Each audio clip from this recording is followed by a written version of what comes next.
Before I continue, I realize that I often forget to introduce myself. My name is Kathleen Giblin. I'm the program chair for the Historical Society. So before we get started, before I introduced Robert Webster, I would like to have a moment of silence for the 169 victims of the fire. If we could all just bow our heads for just a few moments.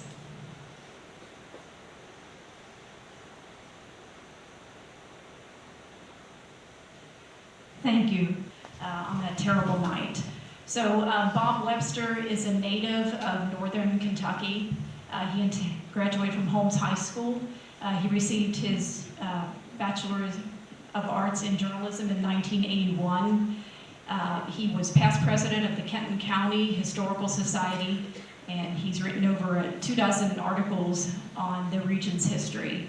And in addition to that, he's authored 7 books. Bob lives in Covington with his wife, Pam. So please join me in giving a warm welcome to Bob Webster.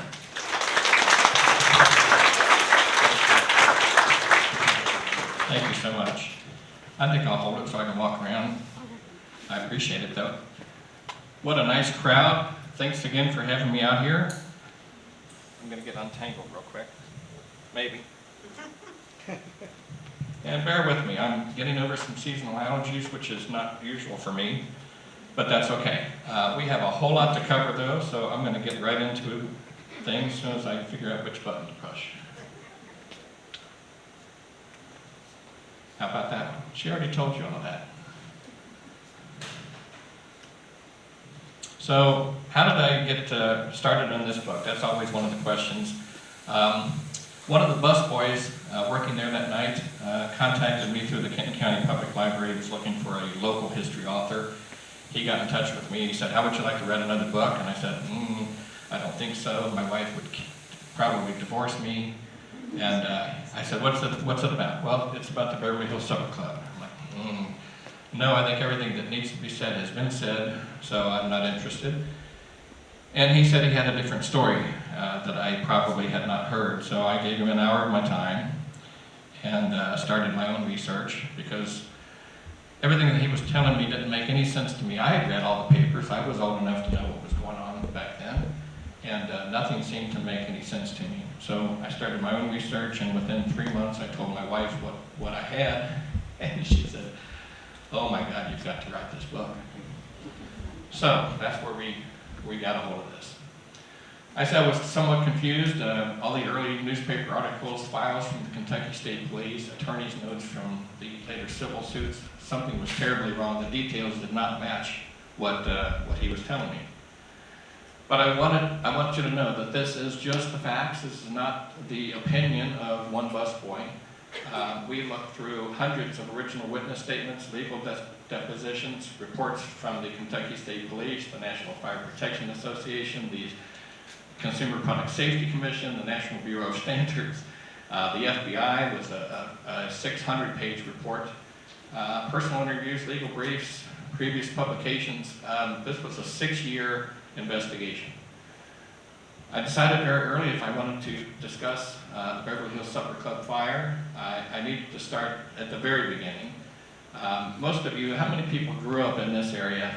They know the city of, almost everyone, they know the city of Newport is a little shady. Okay.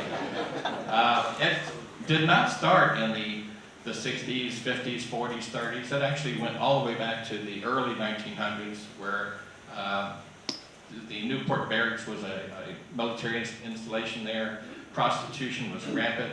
There were actually early slot machines before 1900 in Newport. Gambling was just absolutely permitted. No one cared. Prohibition came. The 10-year Minnesota Congressman Andrew Volstead put the Volstead Act in, which made it illegal for the consumption of illegal alcohol. George Remus, you probably heard that name before, became the bootlegging king out of Chicago. He learned very quickly that medicinal alcohol was certainly fine, so he organized his 12 lieutenants, as he called them. He supplied the entire Midwest with alcohol, $2.5 million in the first 3 months, which was phenomenal. He originated the payoff realizing that he would have to pay off the sheriffs and the judges and things. But you see that the picture of him is a mugshot, so it wasn't completely successful. Pete Schmidt was one of his lieutenants. You may know that name. He started the Glen Hotel, named after his son. Jimmy Brink was another one that started the Lookout House over in what's now Fort Wright, Kentucky. Buck Brady had the Bluegrass Inn. Other clubs started opening up, and they were serving that illegal alcohol. Well, the Mafia stepped in, mostly from Chicago and New York. You probably heard Lucky Luciano. But the Cleveland Syndicate is who really took over this region, northern Kentucky, parts of Cincinnati. They ended up being the most successful, most powerful organization in the United States. They controlled the entire Midwest. Mo Dalitz was one of the Cleveland men. He came down and I say he formed the Cleveland Four with Sam Tucker, Morris Kleinman, and Lou Rothkopf. But at that time, the early 1930s, there were several successful clubs already. Now, alcohol was legal again, so they had to find a new business, and it became the illegal gambling casinos. Everyone knew that they were illegal. Everyone knew where they were, but you could just walk in there anytime you wanted to. Well, Mo Dalitz heads to Newport. He's going to take over things. He, with Meyer Lansky and Bugsy Siegel, you've heard those names. The Levinson brothers take over, I say take over the Arrowhead Club because they killed the owner. The Cleveland mob also takes over the Coney Island racetrack the same way. And then they target Pete Schmidt's Glen Hotel. Well, Pete Schmidt was too well known in the area, they couldn't just knock him off. So they harassed him. One of the things they did, excuse me ladies, it was called ding-donging. And they would send 4 or 5 henchmen into the lobby of the hotel. They would just urinate on the floor each day. He got kind of tired of that. He finally sold the club to the syndicate, and he bought a vacant speakeasy south of Newport called the Kentucky Castle. It became the first carpet joint. All the other places down in Newport were dust on the, just sawdust floors. Some places you could get buzzed in from the bartender. He could let you into the secret room downstairs or on the second floor. But this place, you just walked right on in. Carpet on the floor, wallpaper, chandeliers. Well, the Mafia wanted it immediately. There was a fire in 1936 that killed a 5-year-old niece of the caretaker of the property. Several people were arrested and convicted. Had it not been for that little child's death, the law enforcement would have just overlooked this, just like they overlooked all the other clubs that were burning. That was the Mafia's mode of operation. They would go in and say, hey, your club is for sale. No, it's not. Yes, it is. We're going to offer you this much money, but you can stay on as manager and we'll pay you a handsome fee, but we're going to take all the profit. And everyone that said no found their clubs burned to the ground on Sunday morning. So Pete Schmidt said, that's not going to happen. He's going to open this place. Let the mob have Newport. He's going to open the Beverly Hills Country Club. This was one of the early postcards. Well, the continued harassment, the ding-donging, they started roughing up customers. They actually robbed the payroll twice. But when Pete Schmidt went home one night and found dynamite planted in his basement, he said, okay, I give up, and he sold the Beverly Hills Club to the Cleveland Syndicate. Sam Schrader and Sam Tucker took over. They now not only own the Beverly Hills, but several of the other establishments, including the Lookout House, Tropicana. You've heard most of these names. I'll talk about those in a minute. But none compared to the Beverly Hills Country Club. Top-notch entertainment, gourmet dining, and most importantly, the games were not fixed like they were in most of the places downtown Newport. Down there, you couldn't win if you wanted to. If you were lucky enough to win some money, the bouncers would follow you out and rob you of what you won. And could they go to the police? No, the police were being paid off by the Mafia. So that didn't work. But Beverly Hills was fair. The games were not fixed there. This is a shot of the main showroom in the old Beverly Hills Country Club. This was called the Trianon Room. The old stage on the right-hand side there in the middle. And this was the main bar, seated 50 around the bar and another 50 in the room. And this was the staff of the Beverly Hills Country Club back in the 30s and 40s. Fancy. Not like Newport. Finest entertainment, I won't read the whole list, but you know, I can tell by the age of some of the people in here. Frank Sinatra, Dean Martin, Jerry Lewis, Marilyn Monroe. It was not uncommon to see Marilyn Monroe and Frank Sinatra walking up and down Monmouth Street back in the day. Nowhere else in the Midwest could you find this type of entertainment. You would have to go to Chicago, New York, or Los Angeles. And of course, Las Vegas was not even thought of. In the 40s to the 60s, the mob expands. Jimmy Brink sells out the Lookout House. You can see the Yorkshire Tropicana, Guys and Dolls, Latin Quarter, all of these places owned by the Cleveland Syndicate. Well, I call this the Ratterman fiasco. How many people have heard of George Ratterman? We got a few. I'm sorry?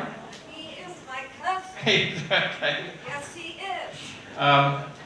He decided to run for sheriff. He vowed that he could not be bribed by organized crime. He was well known in the area. Well, Charles Lester and Tito Carenzi spearheaded a plan to disgrace him.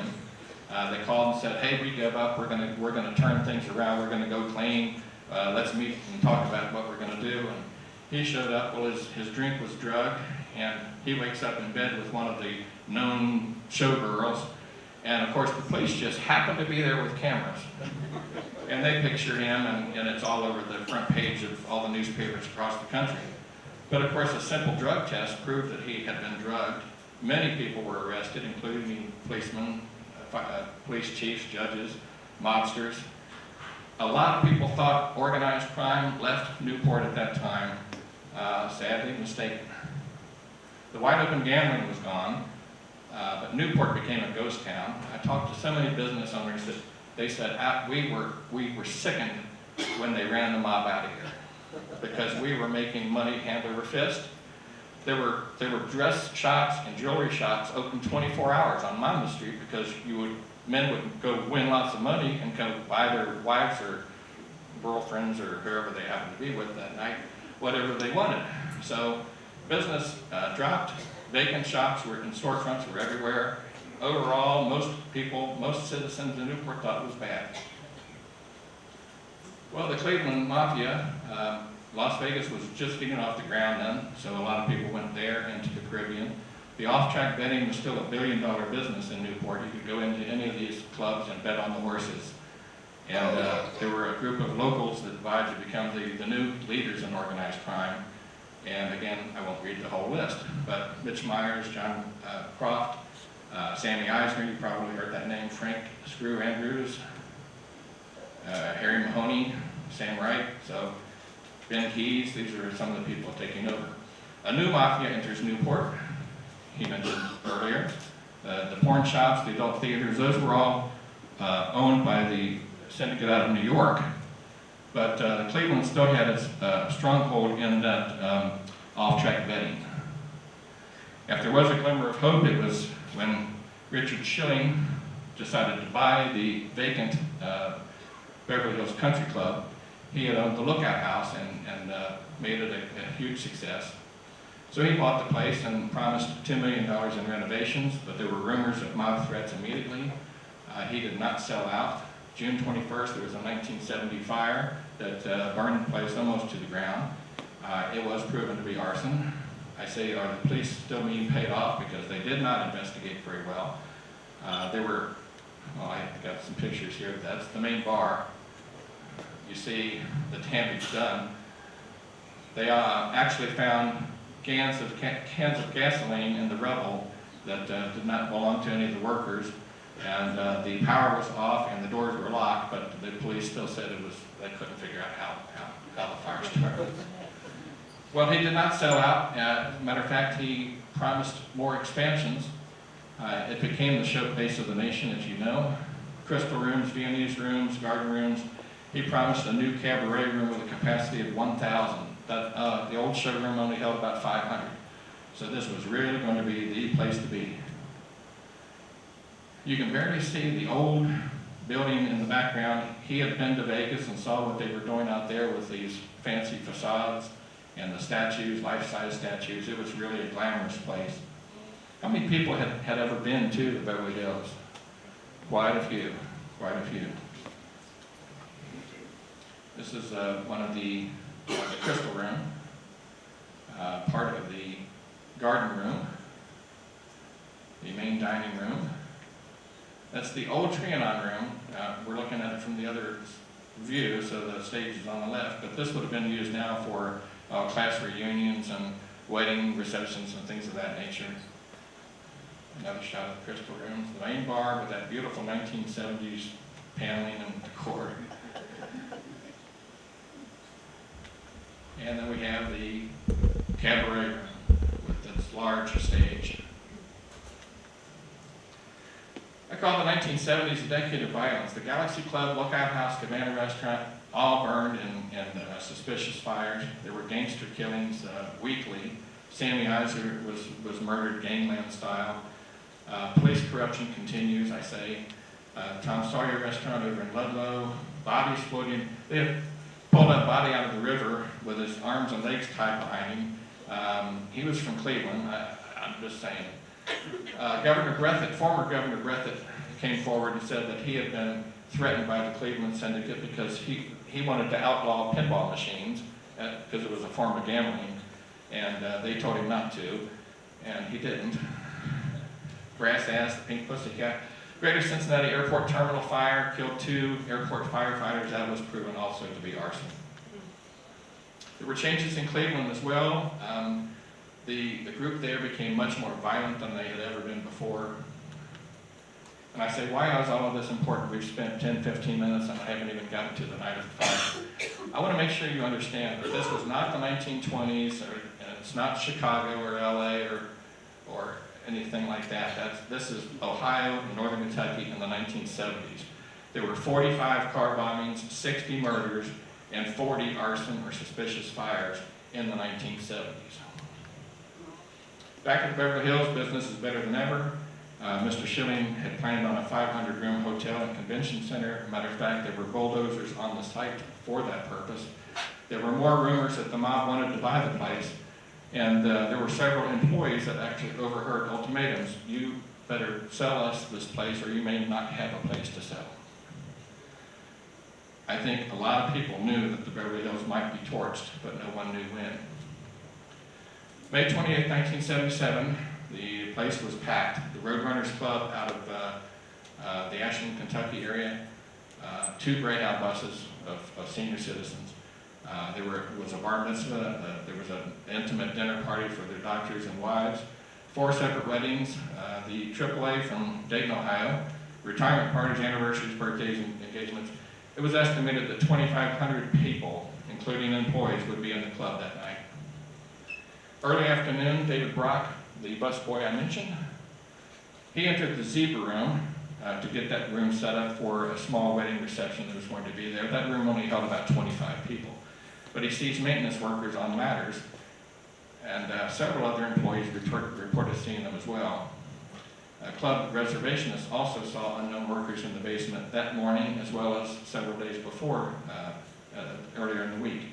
One waitress actually saw an unknown group of people cleaning the walls of the main hallway that led from the front back to the cabaret room on a Saturday morning. She thought that was very unusual to do detailed cleaning on a Saturday when it's going to be so busy. The Kentucky State Police have no record of any of these allegations. From 5:30 to 8:30 p.m., several guests in the Zebra room hear muffled blasts. They say comes from the walls or from the basement. They complain that the room is too hot. Patrons in the main bar and crystal rooms later tell investigators they smell smoke in the club at that point in time. This is so important. People coming up the driveway later reported to authorities that they had seen smoke coming from the roof of the building when they arrived, many as early as 5:45 p.m. A total of 13 people later told police that they saw smoke coming out of the roof. No one reported it to club authorities. They just thought it was from the chimney or from the kitchen. In the dressing room, John Davidson was preparing. He was actually shaving at 9:15. Teeter and McDonald was a comedy duo ventriloquists. They were already on the stage. Exactly 8:58 p.m., the Vanover sisters, two waitresses, walk into the zebra room looking for some tray stands. That small reception has already ended and those people have left. They see smoke lingering at the ceiling. Eileen Druckman, as the club reservationist, she smells smoke as well. Margie Schilling is informed. She telephones authorities. This was way before 911. She ends up calling the Fort Thomas Police Department. So it takes maybe a minute to get the property, get the proper authorities on their way. Just by rule, Fort Thomas, Newport, and Southgate fire departments all respond, even if it's a car fire in the parking lot. If there's a fire at Beverly Hills, it's a 3-city move. Staff begins a mass evacuation of the club around 9 o'clock. On the first floor, the main bar, the dining room, and the in-bar rooms are the first to vacate in just a few minutes. More than 600 people are safe. I have to stop for a second and say that there's a nice young lady sitting right there who was there that evening. Anyone else there that night? She was there that evening with a group of the Southern Ohio Savings and Loan Association. They were in the Empire Room. Employees and owners are seen trying to extinguish the fire, it says in the report. However, that's not true. At this point in time, there's no flames visible anywhere in the building, but which witnesses see club staff running with fire extinguishers. The VN newsrooms are the next to be notified. That's where the bar mitzvah and the doctor's wives' dinner was taking place, and they are also able to escape. But in the cabaret room, at the other end of the building, patrons are not yet informed. They have no idea that there is a major catastrophe taking place. For some of you who have not been there, see how long my cord is? It's long enough. So this was the main entrance here. You go through the foyer and gift shop to the main bar. You go this way to a set of spiral staircase that goes up to the second floor, where there was 2, 4, almost 600 people there. With two different groups. The veneers group was split up so that you had the doctors and wives dinner as well as the bar mitzvah. The garden room there, the main dining room over here, and this long hallway that goes down to the cabaret room. This was one of the earliest photographs that we think was taken, and it's hard to tell from the back of the room, but at this point it looks like it's going to be just a small delay. The girl in the front is actually smiling, as if they're just waiting for the all clear to be able to go back in. On the second floor, there's about 200 people partying in one of the rooms. Employees start leading them down the spiral staircase. Wayne Dammert, who was the upstairs banquet captain, and several other employees lead nearly 100 through a back hallway and down a staircase into the kitchen. But they become trapped up there. Smoke enters that small hallway, and they have a hard time finding that staircase down into the kitchen. Two patrons that are upstairs in the dressing room as part of the entertainment that night have no idea what's going on. They were not aware of the evacuation. They do not survive. This is not flames that you're seeing, it's just lights under the canopy, or portico, whatever they want to call that. But fire crews have just arrived. There's no hose lines run at this point in time. They're looking to help with evacuation. At 9:04, Fort Thomas and Southgate firefighters arrive. They immediately call for additional departments, seeing the amount of smoke coming from the eaves of the roof. Firemen begin assessing the situation. They start running the hose lines, but most are assisting with evacuation. It looks as if there are plenty of people to help those that are overcome and exhausted, but it certainly does not look like there's going to be any deaths at this point in time. Walter Bailey was one of the dozens of heroes. He's another busboy. He is alerted that there's a fire in the cabaret room. Again, no one has seen flames at this point in time. He has a tough decision. He's in the cabaret room. He's 16 years old, new job for him. He thinks that he needs to evacuate the cabaret room. These people have just been seated, they just paid for their drinks. If he's wrong, he's getting fired. But in less than 90 seconds, he decides that's what he needs to do. So he takes the microphone from Teeter and McDonald, he stands in the middle of the stage, he says, "Ladies and gentlemen, there's a small fire on the other side of the building. There are exits here, there are exits here, you can also exit the way that you came in." And just a nice simple, unfortunately, of the 1,000 people that are in that showroom, about 1/3 paid no attention to him whatsoever. They'd just been seated, they're talking with their friends, family, they're having a good time.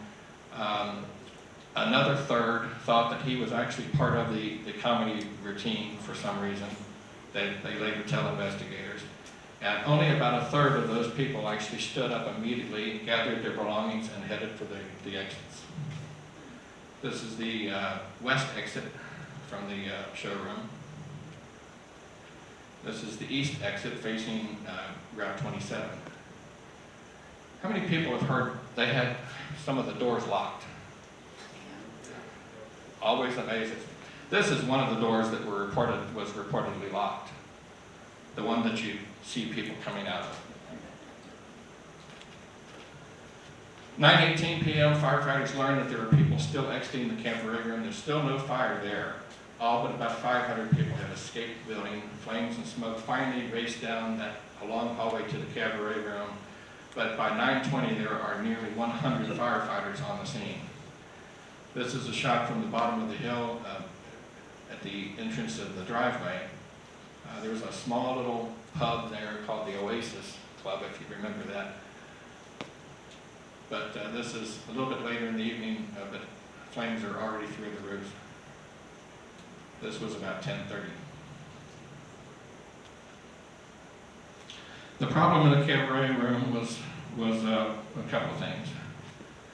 One, no one on the far side of the room was notified until very late in the event. But on this side of the room, the banquet captain was alerted in enough time to reset these doors. The exit doors on both sides of the room were waiter doors, if you know what I mean. You can push on the right-hand door and it'll open out. The left-hand door opens the other way. It's locked. You can't push on it to open it. But he was able to set this so that they both opened out. So everyone on this side of the room at least made it into the hallway and close to the exit. But there were many, many bodies found in that hallway, no more than 10 feet from the fire exit. This is the exit that you just saw in the picture that we made a comment about, that was apparently locked, but it was not. There were several people found in the dressing room. There were about 8 bodies that were found in a closet. They opened the door thinking that was the way out, and they were found in the closet.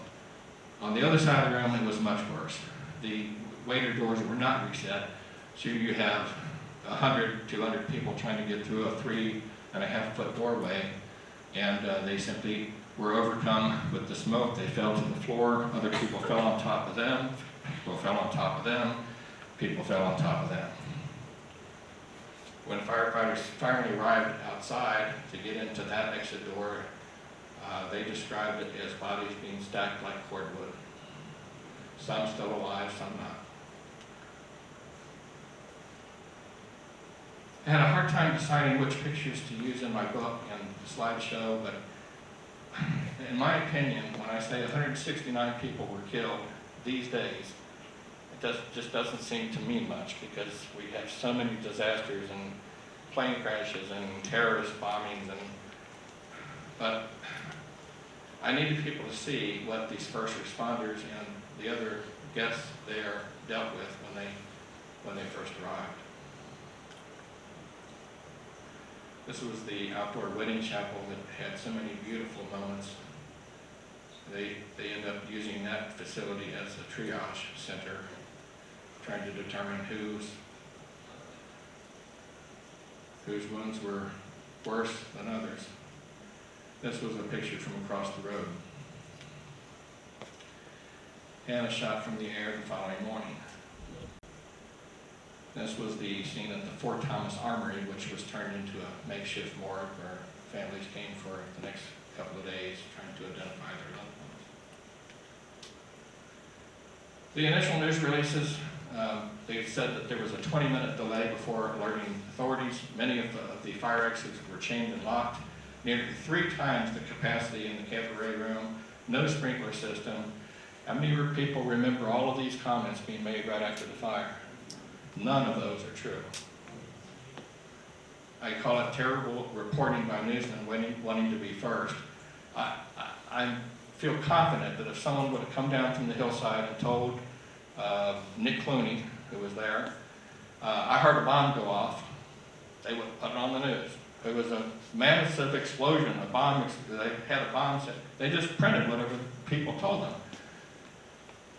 The Associated Press ran a story on the radio at 9:01 that the Beverly Hills Supper Club was on fire. That's 2 minutes after the fire was discovered. Actually, 2 minutes when smoke was discovered. It took a while for flames to be seen. There was one exit that was chained and locked. It was from the second floor and it led out onto the roof.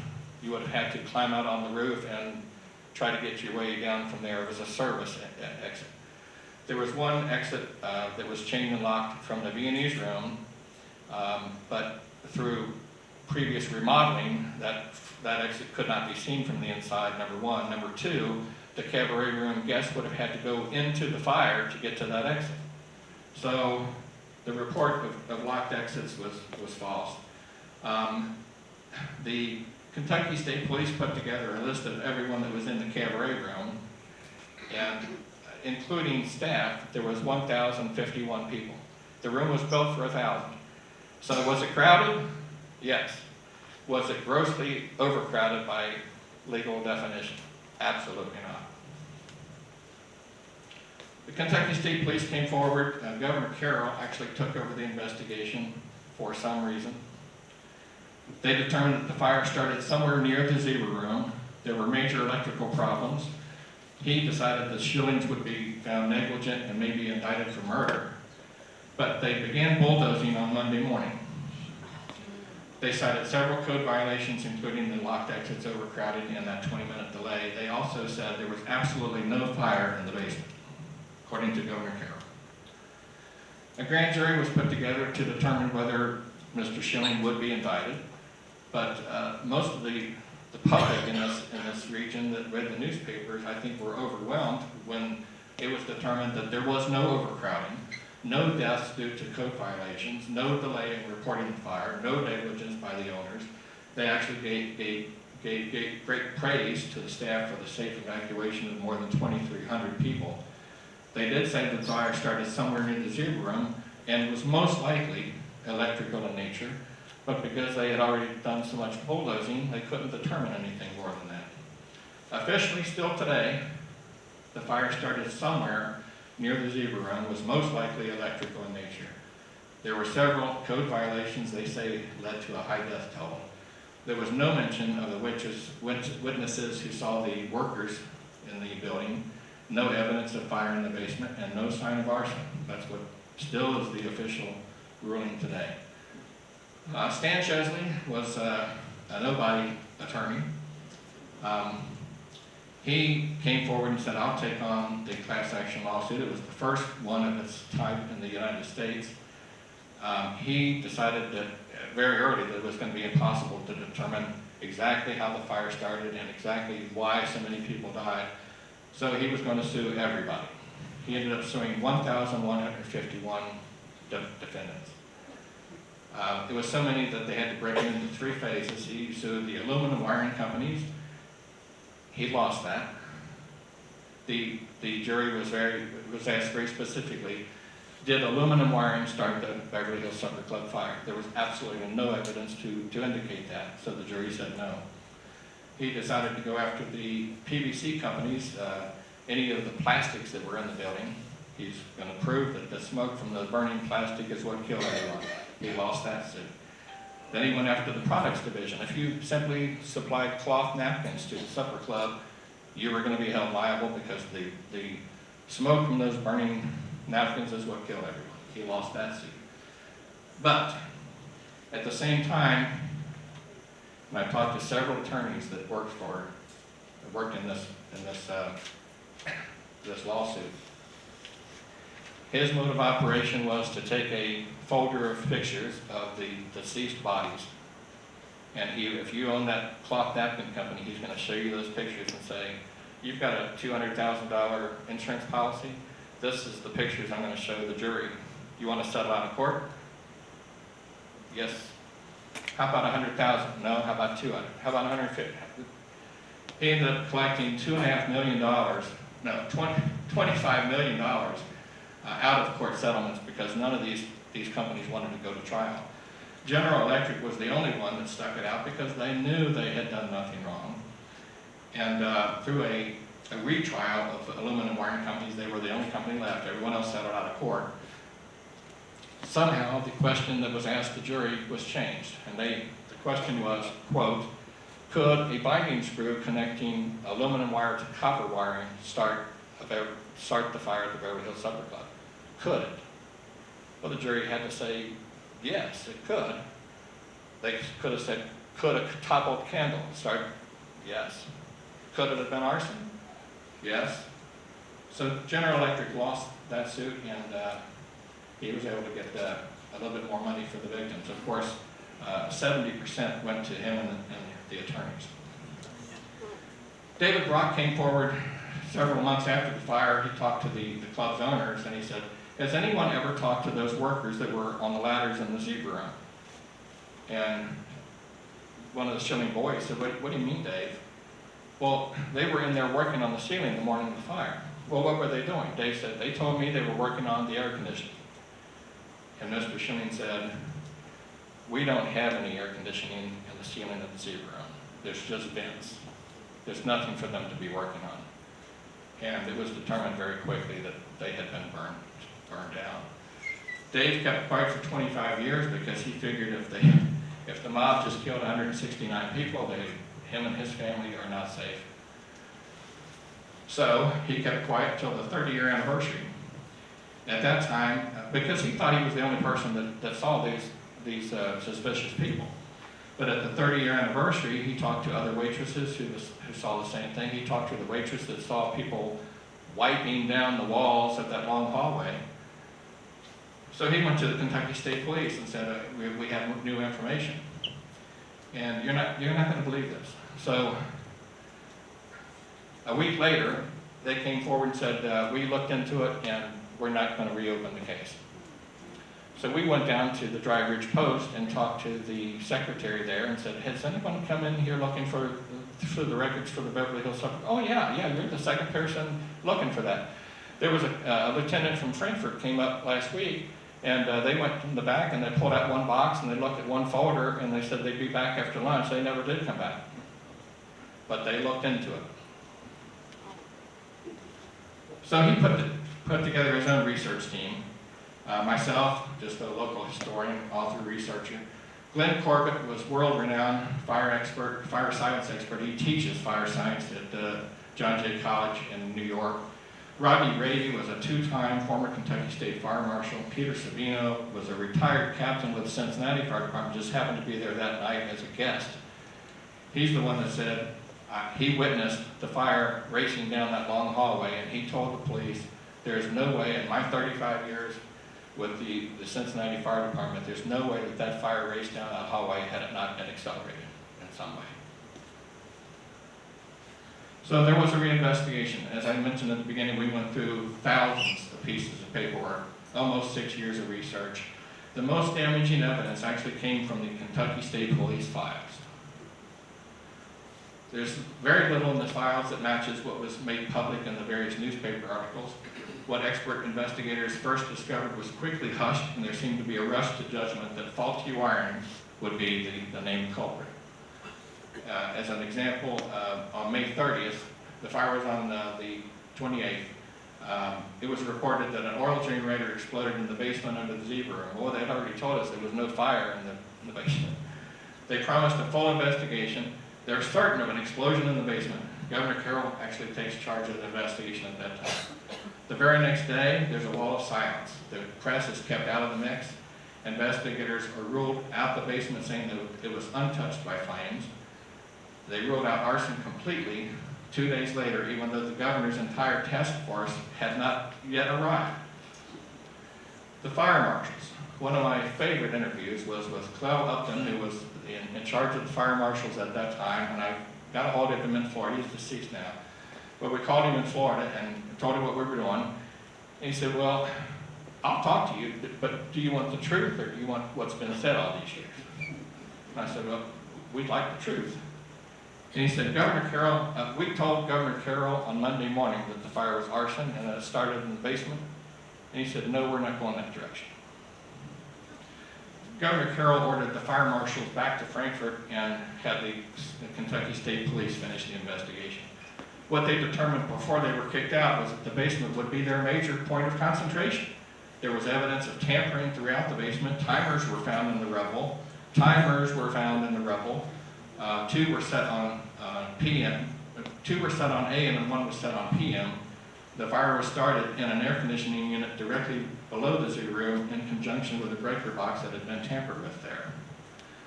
It's most of our opinions that the mob had no intention of killing the 169 people. They did not want the fire to start at 6:30 Saturday night. They wanted it to start at 6:30 Sunday morning. I actually named the two people that we think set the fire. They were not very good at what they did. About 6 months later, they both were killed in an explosion setting a warehouse fire. They had it all rigged to go off, and nothing happened. They walked over and opened the front door back. Boom. They found him down the street. Ronnie Friels, we learned through the Kentucky Post that most of the pictures that the state police had were taken by Ronnie Friels, one of the members of that police force. So we got a hold of him, and I wouldn't say that we lied, but we may not have told him exactly what we were doing. But he was happy to show us his personal collection of photographs. Matter of fact, he put a slideshow together for us in the living room. Luckily, we took a few pictures of the pictures, but there's clear evidence of explosions and tampering of equipment in the basement, heavy V patterns down there, evidence that the fire burned down in the zebra room and hallway. And I don't know how many firefighters, I know we have a couple of firefighters in the room, but fires don't usually burn down, do they? They usually burn up. Clear evidence that the fire started in the basement. Now these photographs are nowhere to be found. This is part of the air conditioning unit that was in under the zebra room that exploded. Some V patterns down there. On the left, you can see wires that had just been stripped and plugged into. There's no plug on the end of those wires. They're just bare wires stuck into a receptacle. What you're looking at on the right is a, I guess technically we're going to call it a void space that goes all the way from the basement under the zebra room all the way into the ceiling of the second floor.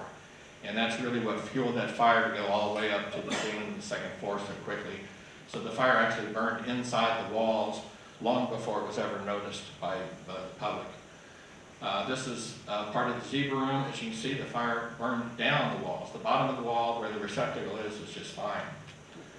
The hallway, this is the hallway leading down the main stretch to the cabaret room the same way. The ceiling is gone, upper part of the wall is gone, the bottom part is still intact. The summary of the new investigation: there's no physical evidence whatsoever to indicate faulty aluminum wiring had anything to do with the fire. There were some minor code violations, but no deaths occurred as a result of those violations. Nearly a dozen witnesses had told authorities immediately after the fire about suspicious activities they had seen. None of those made the report. Most initial investigators pointed to the basement. Some investigators were kept from going downstairs, including the Fire Marshal's Division from the state of Kentucky.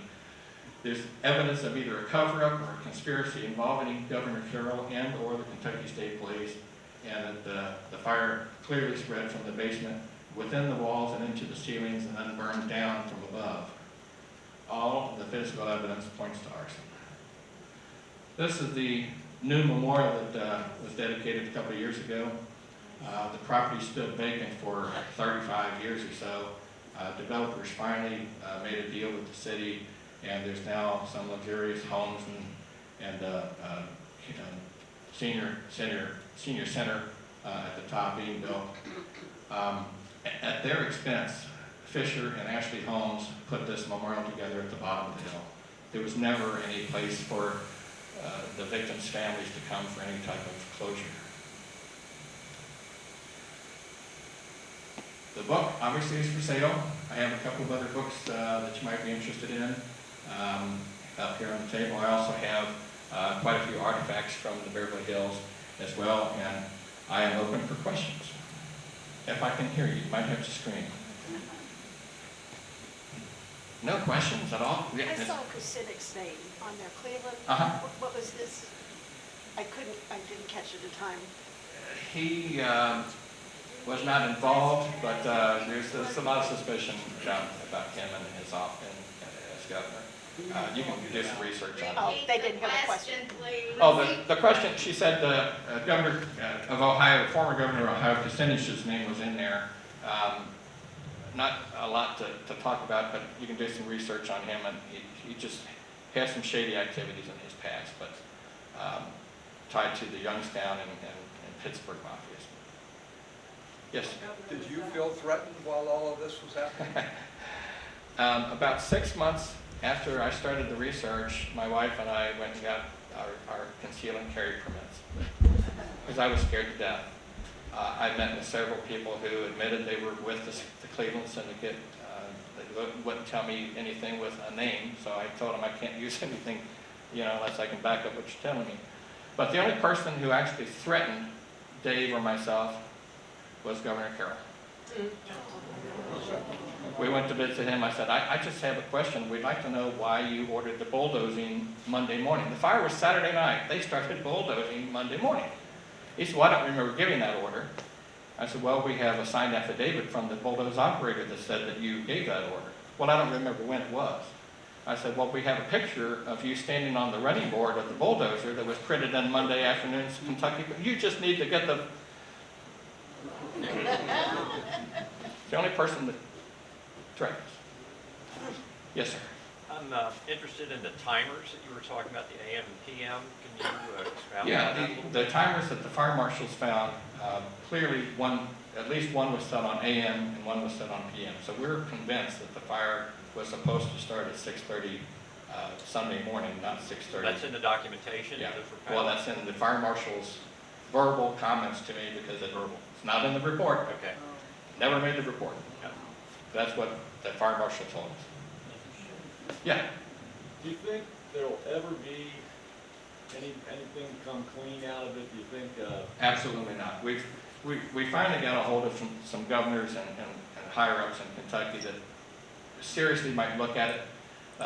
The answer they told us was that there's no money in it.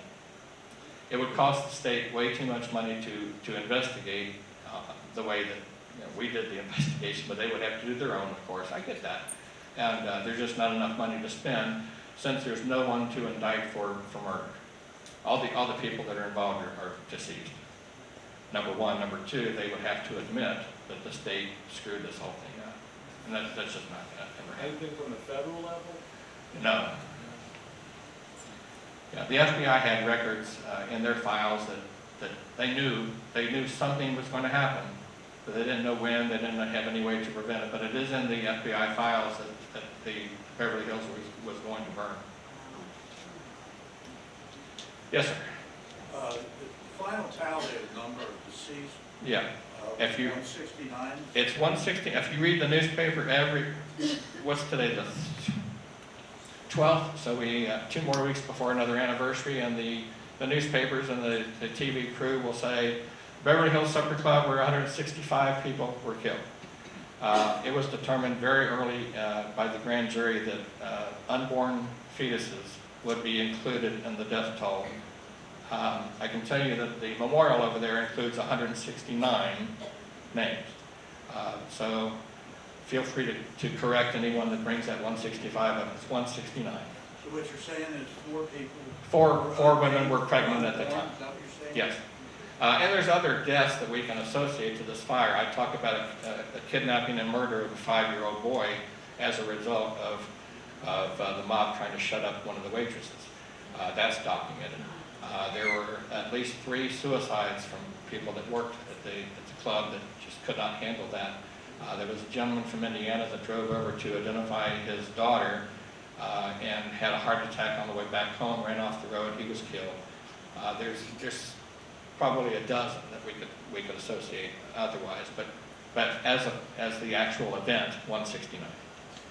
Is it also true that with the fire, EMS people ran out of body bags and they had to cover people up? Like they did with the dress?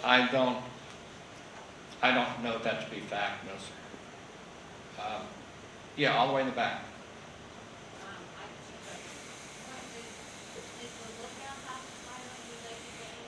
That's a rumor that comes up a lot because the Schillings owned the Lookout House, but they did not own it when it burned. They had already sold it, but it was an arson fire for the money. They burned it to collect insurance money. The new owners did. And another thing is, I think there were people that died after the fact, because they had lung issues. Yeah, absolutely. Yeah, That's what I think. yeah, absolutely. Bruce Rath, one of the Fort Thomas firefighters who became a national celebrity because of a photograph taken where he revived a young lady who someone else had pronounced dead. He had worked on her and brought her back to life, and he said, no, she's not going to die on me. And there's a picture that went around the world of her head in his lap after he revived her a second time. But he had lung problems for the rest of his life. He only lived 20 years after. He lived a long time, but it was never the same. There was a question over here, I think. I have a question. Yes, sir. Is there any connection to the Duro Bag Factory? Duro Bag, in our investigation, some of us looked at that first. Duro Paper Bag had a huge facility in Ludlow. Ended up being a 10-alarm fire. All the crews in northern Kentucky were in the Beverly Hills, so Cincinnati firefighters had to come over to help extinguish that. Actually, before they were called, teenage boys in the neighborhood were recruited to man the hoses. But it ended up being a 10-alarm fire, which is incredible, but it had a little story in the paper about this big because of the Beverly Hills. But there were labor disputes going on over there at the time, and in my opinion, there was no connection. It started at a different time of night. I don't think, some people said, well, they set that fire as a distraction. It doesn't make sense to me. All the effort was already over at Beverly Hills. Yes? Have you ever had any communication with John Davidson after that? I tried several times. He, for many years, wouldn't discuss the fire at all. He didn't give any interviews. I understand he gave one like 8 or 10 years ago, finally, but he had no desire to talk to us. And I sort of understand. He lost his musical arranger in the fire, very close friend. There were 5 members of the band. Those were all local musicians, but that were killed as well. Just another example, the Southgate Fire Department, none of those members would talk to me. They got a really bad rap in the early investigations. They were all volunteer. As a matter of fact, the Cincinnati fire captain that I talked about, he said the first fire truck showed up and the first thing they did was pull the reel hose off. They're so used to car fires and trash can fires.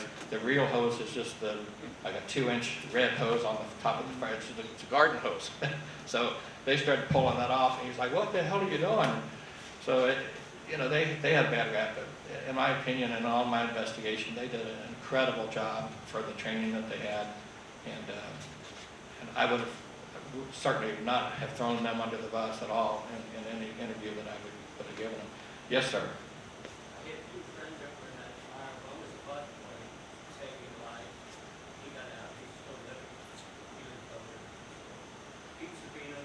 Yeah. He just died at Webster retirement. Yeah. He. Active fire chief of Cincinnati Fire. Yeah, I was lucky to meet him a couple of times. Pete Sabino. He always talked about it. He couldn't tell whether the gates were locked or not, because the bodies were stacked. Yeah. He said many. Absolutely. Yeah, he was great. Absolutely. Yeah, there's too many people to mention by name, but I mean, so many of the staff, they didn't have an evacuation plan per se. But they did a remarkable job getting over 2,000 people out of that building. Yeah. Can you touch on some of the fire before and walls that came from the fire? I can a few, yeah. You could write not me, you could write a book just on the fire codes that have changed because of that. And I can see at least 3 here. You've got fire exit doors that are now they call panic bars. We mentioned the doors there being waiter doors. You could push all day on that left-hand door and it's not going to open. The fire doors back here have push bars. They may be locked on the outside, but you can push it, they'll just open right up. You have exit signs that have battery-operated spotlights on them. They did not have those back then. So once the power went off on that right-hand hallway that I mentioned, where some people went into the closet, they were no further away from that exit door than I am here. They had no idea where it was because it was pitch black and full of smoke. You also have an occupancy sign on how many people this room will hold. Those are just a few. The furnishings, the chairs and tablecloths and curtains that have to be made with flame retardant materials now. I mean, there's hundreds, literally hundreds of changes in fire code because of this fire. And I have heard from firefighters across the world that use the Beverly Hills Club Fire as part of their training. Was there any sprinkling system in the building at all? Sprinkling system? It's not required retroactive at that time. I was there about 2 weeks before it caught on fire, and I went with my mother. We had a mother-daughter's thing because Mother's Day was coming up. And I noticed, the first thing I noticed was a little alcove on the first floor. And then the steps, a couple steps, you went up, and then you made a total 90-degree turn. Yes. It was no wider than about 24 inches to go up that hallway to the second floor. And then when I was seated at the table, I said to the waitress, "Where are the windows?" She says it was all drapes around the room. There are no windows, she said. It was cinder block all the way down. And that frightened me for some reason. Yeah, well, for a good reason. I don't know how many people, I'm sure that I'm going to see a large hand raising, but I know personally for myself and my family for years after that, if we went to a restaurant, if we went to a theater, if we went anywhere and sat down at the table, we would say, there's 1 exit, there's 2 exits, okay, that's our plan to get out of here. How many people made yeah. And I've slacked off. I don't do that anymore, but we did that for years, trying to figure out how are we going to get out of here if we need to. Yes, sir. I just wanted to share to some of the Delhi residents that may not be aware that their Delhi firefighters were volunteers back in those days. And we shared the radio frequency before the 911 system with most of the northern Kentucky fire departments. And Delhi was one of the first to respond to the Beverly Hills incident because they just simply picked up the radio and called and told us what they needed. Yeah. Oxygen. Oxygen was there are some audio tapes out there. I haven't been able to find them lately, but there are some audio tapes of the dispatcher in Campbell County begging for oxygen from anyone that could bring oxygen over. And we don't have a real complete list, but I know Delhi Township, New Richmond, Anderson Township, Colerain Township. So there were I'll give you my personal story. I was a 16, 17-year-old kid that I'm a typical guy that's going to chase fire trucks, you know? And my neighbor 2 doors away was knocking on my door, 9:15, I don't know what time it was, and he says, "Beverly Hills is on fire, let's go." And I'm like, "I'm not driving all the way over there. They'll have it put out by the time we get there. I live in Covington." And he said, no. His dad drove an ambulance for Covington. And he said, no, they've just called Covington for help. And at 16 or 17, I know if they've called Covington for help, Newport and Dayton and Bellevue and Campbell County and Wilder, and I said, oh, okay, nothing's been on the news yet. So we drove over. walked all the way up Mock Road. They had it all blocked off. But it didn't hit me. I saw 4 bodies laying on that front hillside. I still had people tell me, no, you're wrong. All the bodies were around back. Well, eventually they were. But one was 2 men and 2 women. One of the men was missing a shoe. One of the women was missing a shoe. Other than that, they looked perfectly fine.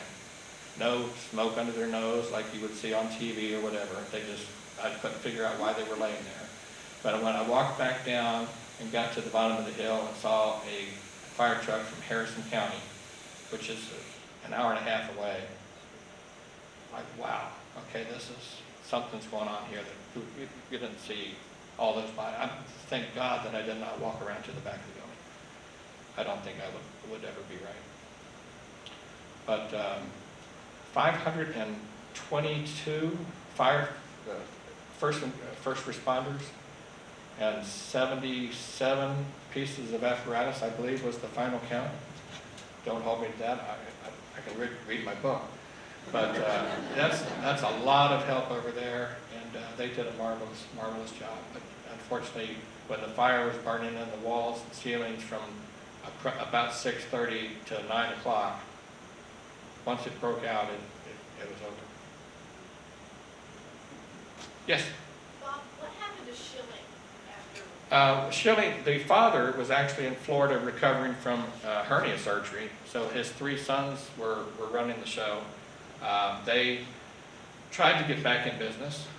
I still have people that I talked to today, waitresses, busboys. They said if one of the Schillings opened a restaurant, they'd work for them right now because they were great people to work for.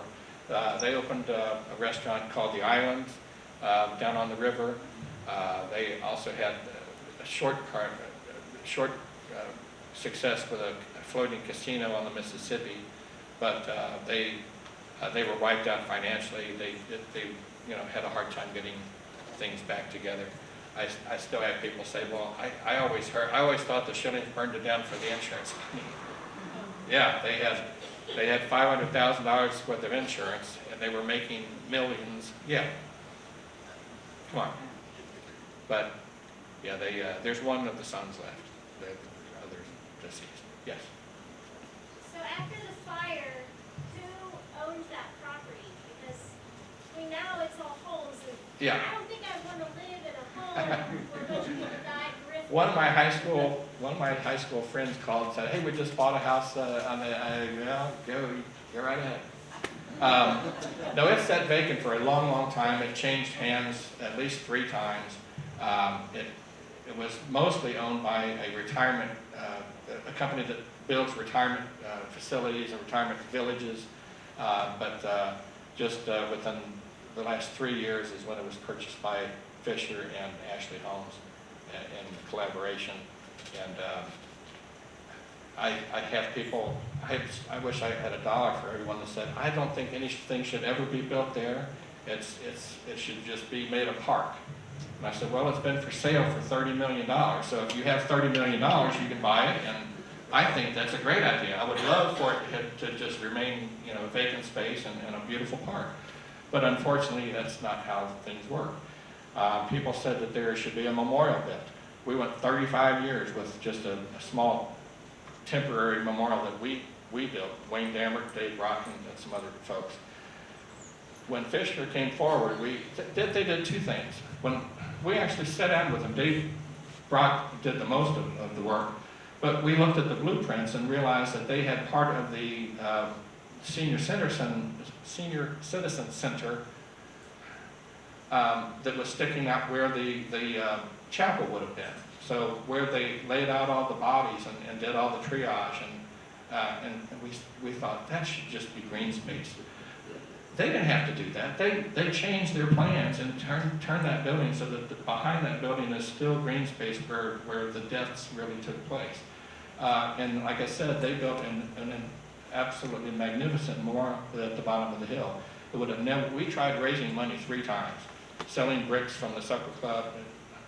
It would have never been built had they not stepped forward and did all that building on the site.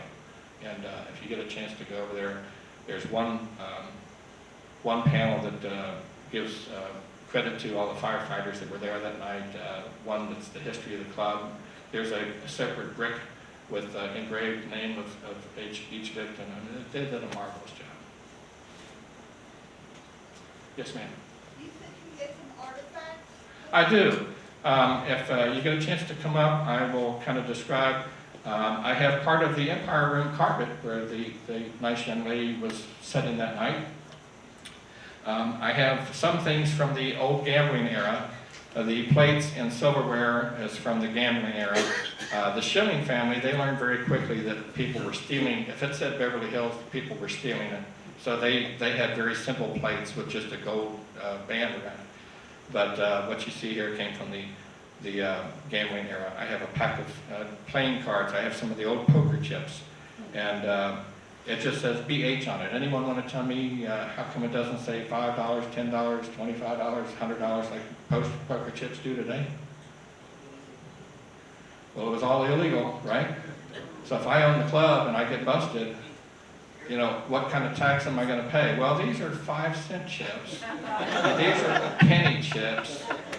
They're not $1,000 chips. No, so they're just color coded. The interesting things I have up here, I have part of a serving tray where you can see the glasses were still set on the tray when it was burning. I have part of a waiter's apron. One of my favorite pieces is a house slipper, believe it or not. I found out from some of the waitresses that they would typically show up with their dress shoes, but once the lights went down, they would put more comfortable house slippers on to do their running around between all the tables. I have one of the house slippers sitting there. I also have a menu from that night, which the prices are amazing. Someone pointed out before, oh my gosh, $9.65 for what was that, steak and whatever it was, $9.65, that included the show. Oh my gosh. Right by your hand. That's 18. Surf and turf, yeah, the surf and turf from $9.65. Prices were a little bit different back then. But folks, I appreciate it very much. Am I out of time? Any other questions? Any other? One more? No? No. Thank you so much. I really appreciate it.